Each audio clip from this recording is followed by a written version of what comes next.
থেকে একটা অভ্যাস, আমি এরকম করে ক্যাট ওয়াক করে করে আমি হাঁটি, মানে এটা আমার ছোটবেলায় স্টাইল করে হাঁটতে হাঁটতে ছোটবেলা থেকে, মনে করেন আমার 10-11 বছর যখন বয়স তখন থেকে অভ্যাস হয়ে গেছে। সো কোর্টেও দেখি কি বলছে আমি এইভাবে করে হাঁটি। শোনো, আমি আজকে যখন আজকে সানডে, তো সানডেতে দেখা যায় কি কোর্টে খুবই ব্যস্ততা থাকে। আমি সকাল 5:30-6টার দিকে আজকে উঠেছি, কোর্টে গিয়েছি, কোর্টে ছিলাম বা 8:30, এবং এত বৃষ্টি, এবং আমি মনে করেন প্রচুর লম্বা বারান্দা, তো তাই না, হাইকোর্টের, তো হাঁটছি সব কাদা মাটি সব কিছুর মধ্যে। আমি চিন্তা করছিলাম কিছুক্ষণ পর আমার জাস্ট ফ্যাশন শোতে ক্যাটওয়াক করা লাগবে একটা হাই হিল পরে।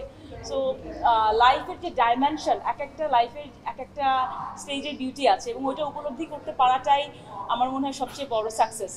কারণ আমি কখনো এরকমও না যে গরমে ঘেমে যাচ্ছি ধাক্কি, তার মধ্যেও আই এনজয় মাই ক্যাটওয়াক। এবং আমি আজকে যখন এখানে এসেছি এসির মধ্যে with a lot of makeups, with a beautiful dress from Sabhyata, এখানে এসেও আমি এনজয় করছি। এটাই আমার মনে হয় যে দুইটা পেশাকেই সম্মান জানানো এবং সাথে সাথে ভালোবাসা খুব ইম্পর্টেন্ট। দেখেন 17 বছরের একটা ক্যারিয়ার, এটা তো অনেক লম্বা একটা সময়, এবং আমার যে বয়স সেই হিসাবে আমি বলবো কি অনেক লম্বা একটা সময়। এবং ওই এখনো এসে ওই পেশাটাও রাখা এবং নতুন একটা পেশাকেও সুন্দরভাবে গ্রহণ করে নিয়ে এবং দুইটাতে পেশাতেই সমানভাবে সময় দেয়া টাফ।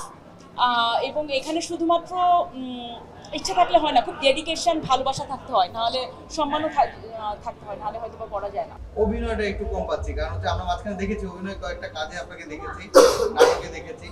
এটা কি আসলে নিজ থেকে নাকি কোনো কারণে একটু পিছিয়ে আসা? না, অভিনয় হচ্ছে, দেখেন আমি কখনোই খুব বেশি অভিনয় করিনি। যে কয়টা অভিনয় করেছি অনুরোধে ঠেকে গেলার মতো, এবং একটা সময় আমি লিটারালি উপলব্ধি করেছি অভিনয় আমার জায়গা না। এইটা কারণ প্রথমত আমি খুব একটা ভালো অভিনয় শিল্পী না, এটা হচ্ছে প্রথম কথা। যদি খুব ভালো অভিনয় শিল্পী হতাম তাহলে হয়তো বা আমি ট্রাই করতাম আরও। আর তার থেকেও আমার মনে হয় যে বড় কথা যে আমার সময়, যেটা আমার সময়ের খুব স্বল্পতা। কারণ আমার সবসময় আমার আইনের পেশায় পড়তে হয়েছে, আমার নিজের ব্যবসা আছে, আমার ফ্যামিলি আছে, পাশাপাশি মডেলিং তো আছেই। তো সব কিছু মিলিয়ে, এবং আমার মনে হয় আমার দেশের প্রতিও আমাদের কিছুটা দায়িত্ব আছে as a sensible citizen of Bangladesh. তো আমার মনে হয় সেখানে কিছু দায়িত্ব আছে। সব কিছু মিলে আমি একটু ব্যস্ত থাকি, তো ওখানে যে পুরো যে সময়টা দিয়ে আমার পক্ষে আমার মনে হয় আরেকজনের জায়গা নষ্ট করা, তো সেই কারণে আমি অভিনয় আমাকে খুব কম দেখা যায়।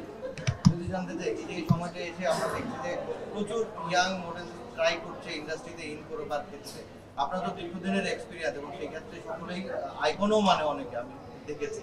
সেখান থেকে কি নতুন যারা আছে তাদের জন্য কোনো সাজেশন বা কিছু বলার কি থাকে? হ্যাঁ, নতুন যারা মডেল আছে সবসময় আমি একটা কথা বলি যে দেখেন, হ্যাঁ হয়তো বা অনেক কিছু এখন অনেক কিছু চেঞ্জেস এসেছে, বাট তারপরে বলবো পড়াশোনার কোনো বিকল্প নেই। যে পড়াশোনাটা ঠিক করে করা, এবং আমার মনে হয় এখনও আমরা যে জায়গাটায় আছি কালচারালি সাংস্কৃতিকভাবে সব কিছু মিলিয়ে, তো সেইখানে একটা আলাদা একটা পেশা আমার মনে হয় রাখতে হয় সবসময়। কারণ দেখেন, আমি যদি আজকে শুধু মডেলিং করতাম, আমার যে লাইফস্টাইল, আমার যেরকম সব কিছু মিলে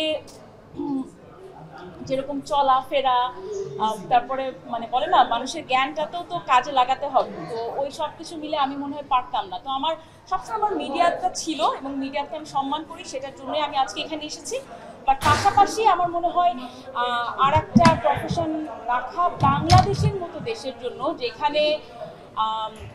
যেখানে সাংস্কৃতিক জায়গায় একটা যে সময়ের পর, আমার না বলেও পারছি না, একটা সময়ের পর বিভিন্ন মডেল, বিভিন্ন নায়িকারা ফেমাস হয়ে যাওয়ার পর, ফেম পাওয়ার পর বলে যে এখন আমি আর এখানে থাকতে চাই না, আমি এখন এখান থেকে সরে যেতে চাই, বিকজ আমি এটা হলে গুনাহ হবে, অনেক কিছু বলে।